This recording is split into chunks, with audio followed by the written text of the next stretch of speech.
I'm Scott with eTrailer, and today we're going to be taking a look at our optional D-ring kit for our Aries TrailChaser Bumper. The Aries TrailChaser Bumper is really modular and you can change it up. The nice thing about it is you can kind of set it up how you want it. These D-rings are going to be a really nice accessory to have. It kind of upgrades the look a little bit and kind of gives it a tougher look. I think it looks really nice. They are anti-rattle, so they aren't going to bounce around and make a bunch of noise. That's a really nice feature with these.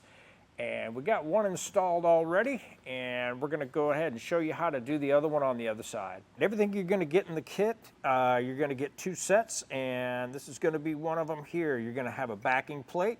You're going to have your D-ring shackle with your mount. That's all attached, and that'll basically be one piece together. You're going to have an anti-rattle little bushing here. That's going to go in behind your mount, and that's going to push against the shackle there, and that's going to help keep it from rattling around. That's just going to sandwich up against our bumper here and just put pressure on the back of this ring to keep it held still. You're going to have your backing plate here. You're just going to slide it up in through this slot here. It's kind of hard to do with just one person because you got a lot of things you got to hold in place.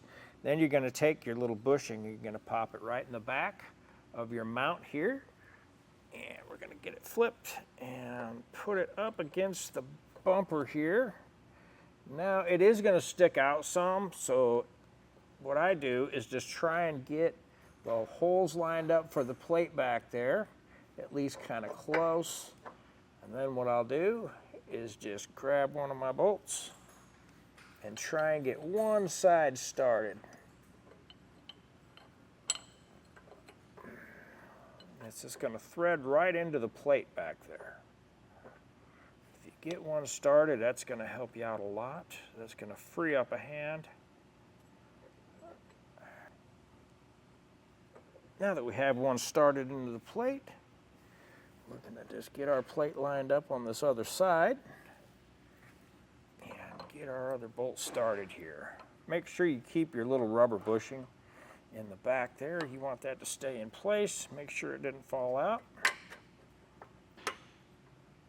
And just kind of put pressure against your mount while you're trying to get that threaded on. And once you get those started, you're just going to take an 8mm Allen head wrench here and just start getting them threaded in.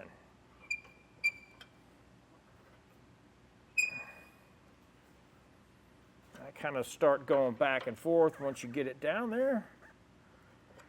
And as you go along, you want to get your D-ring centered where you want it. Okay, good and centered. Now this back and forth here until we get it snug down and nice and even.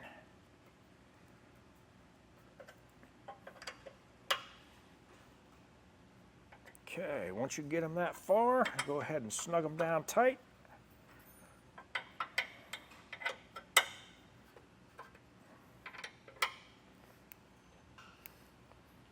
All right, with those installed, you can see that your shackle's not going to be bouncing around and banging up against your bumper or anything. So that's a really nice feature. It has that little bushing back there.